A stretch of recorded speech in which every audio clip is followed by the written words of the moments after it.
semuanya, di video kali ini kita akan membahas contoh soal analisis regresi linear berganda menggunakan studi kasus data penjualan PT Cemerlang di 15 kota. Di variable view, kita akan menginput data seperti kota, penjualan, biaya promosi, dan luas outlet. Kota itu tipenya itu string karena di situ tuh ada kayak huruf-huruf gitu, sedangkan width-nya itu 20 karena kayak berapa huruf yang bisa diinput, measure-nya nominal karena tidak ada tingkatan. Sedangkan penjualan, biaya promosi, dan luas outlet itu tipenya itu numerik karena di datanya tuh ada angka-angkanya, sedangkan measure-nya itu scale karena di datanya juga ada angkanya.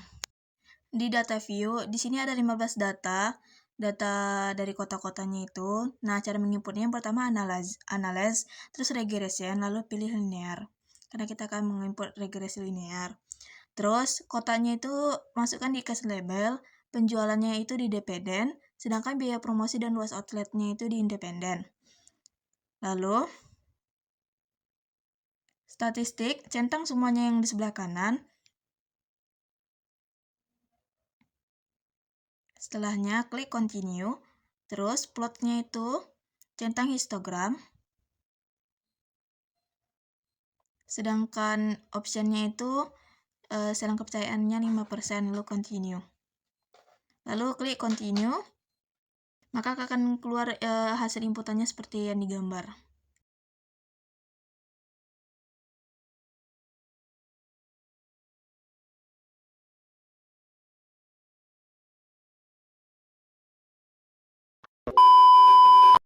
Saya akan menjawab pertanyaan dari soal di samping.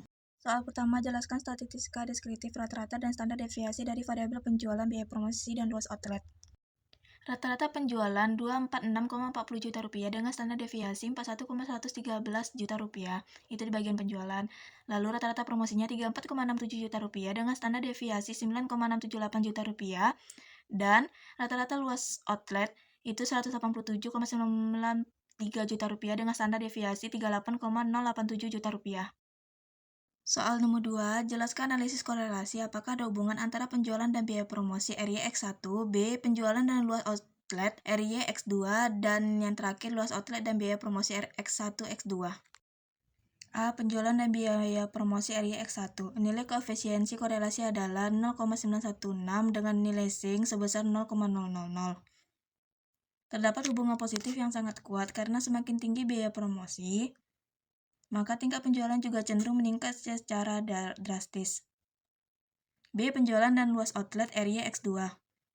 Nilai koefisiensi korelasi adalah 0,901 dengan nilai sync sebesar 0,000.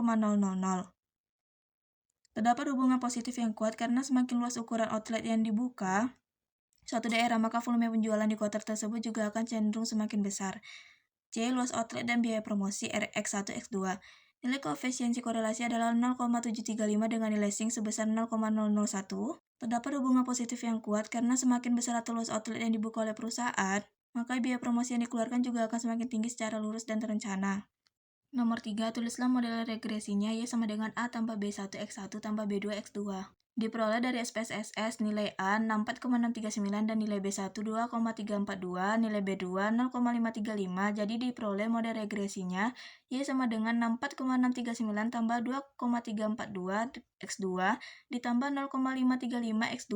Interpretasi model regresinya Y sama dengan 64,639 ditambah 2,342 X1 ditambah 0,535 X2. Jika tidak ada promosi dan stand nilai 0, maka penjualan dasar adalah 64,639. Setiap kenaikan biaya promosi akan meningkatkan jumlah penjualan. Jadi saat biaya promosi naik 12 juta rupiah dan luas outlet naik 200 meter persegi, maka penjualan yang diperoleh penjualannya sebesar 199,743 juta rupiah. Soal terakhir, prediksilah total penjualan PT Cemerlang yang diperoleh jika perusahaan menganggarkan biaya promosi sebesar 12 juta rupiah dan buka luas outlet sebesar 200 meter persegi. Jawabannya seperti rumus yang di atas, yaitu Y sama dengan A tambah B1 X1 tambah B2 X2. Jawabannya, Y sama dengan 64,639 tambah 2,342 dikali 12 ditambah 0,535 dikali 200. Y sama dengan 64,639 tambah 28,104 tambah 107,00. Y sama dengan 199,743. Soal nomor 5, jelaskan nilai koefisiensi determinasi. diperoleh nilai koefisiensi determinasi sama dengan 0,952, artinya sebesar 95,2%, penjualan dipengaruhi oleh biaya promosi dan luas outlet, dan sisanya 4,8%, 100 dikurang 95 kurang 2% dipengaruhi oleh variabel lain.